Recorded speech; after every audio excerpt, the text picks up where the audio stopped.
tu respires. Tu mens comme tu respires. Tu mens comme tu respires. Et tu mens, tu mens, tu mens. Ça s'adresse à celles et à ceux qui prennent de bonnes résolutions et qui ne les tiennent pas, qui ne les respectent pas. Bonjour Christelle. Bonjour. C'est super d'être là aujourd'hui, ah oui, de vous retrouver pour cette nouvelle année. Vous validez mon jus de radis noir Ah oui, c'est très bien, le jus de radis noir, mais même le radis noir tout court. Hein, vous pouvez en manger un peu pour booster les fonctions hépatiques lorsqu'on a un peu exagéré.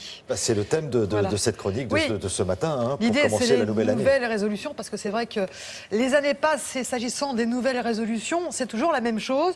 Selon les sondages, les Français demandent en premier pour la nouvelle année de faire plus de sport et deuxièmement de mieux manger. Alors nous avons demandé à un spécialiste pour vous aider à établir ces nouvelles résolutions et bien de passer en revue toutes les études sur le sujet qui ont été publiées en 2014.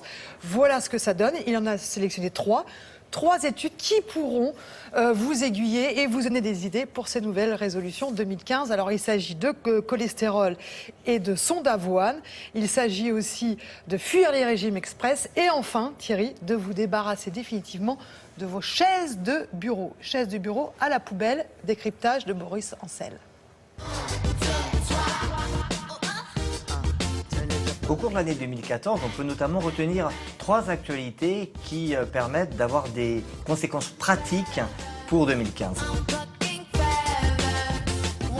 La première, c'est l'effet comparé d'une perte de poids rapide à une perte de poids lente. Souvent, on pense que si on perd du poids rapidement, ça va nous booster, ça va nous motiver à consolider la perte de poids et donc à maigrir plus durablement. Eh bien, une étude a montré que non, et que si l'on perd du poids à peu près une quinzaine de kilos en 3 mois ou en 9 mois, eh bien, 2 ans plus tard, on arrive au même niveau, on a repris des kilos et finalement, dans les 2 groupes, on a perdu 5 kilos. Donc ça ne sert à rien de perdre du poids rapidement et la première bonne résolution, c'est de perdre du poids doucement.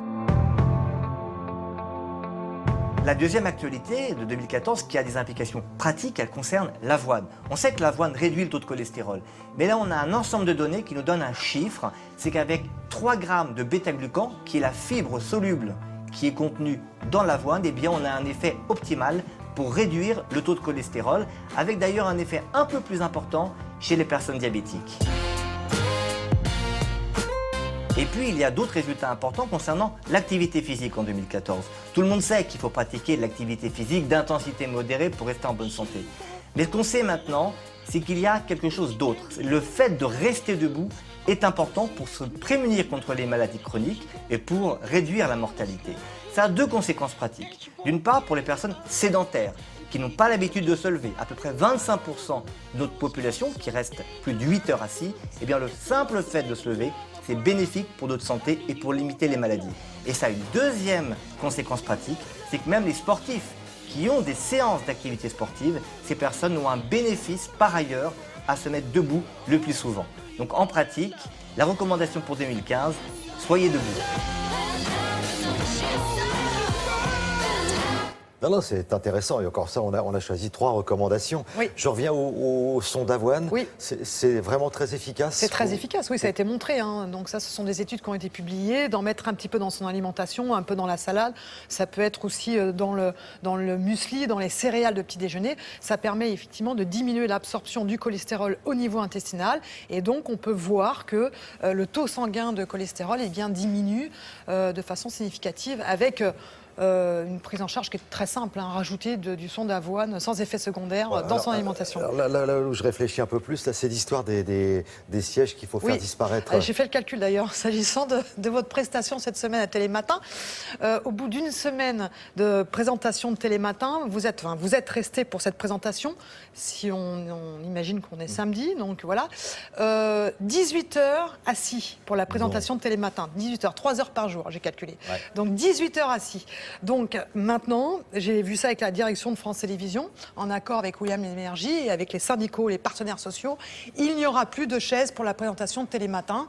Donc ça vous permettra de diminuer vos risques de maladies cardiovasculaires et de cancer.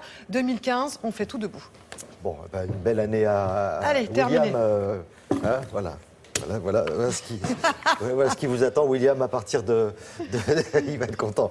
À partir de lundi, voilà, on fait tout debout. Voilà. Vous voyez la différence? Moi, oui. Alors donc ça, c'est une des bonnes résolutions. Non, c'est vraiment dans la Silicon Valley, il paraît qu'il y a plus alors absolument, il y a des Américains, maintenant 10% des salariés dans la Silicon Valley travaillent maintenant debout, avec des postes debout, donc le bureau est un peu relevé. Mieux, ils ont mis pour certains des tapis de course. Enfin, des tapis de marche, on va dire, des tapis de marche, mais c'est sérieux, sous les bureaux, et ils marchent pendant qu'ils travaillent. Et c'est vraiment maintenant une revendication des salariés américains pour faire diminuer les risques de maladies cardiovasculaires, d'obésité et de cancer. Hein. Chute de 37% de la mortalité chez les femmes qui diminue de 3 heures le temps assis dans la journée. Donc on a vraiment des chiffres très précis là-dessus.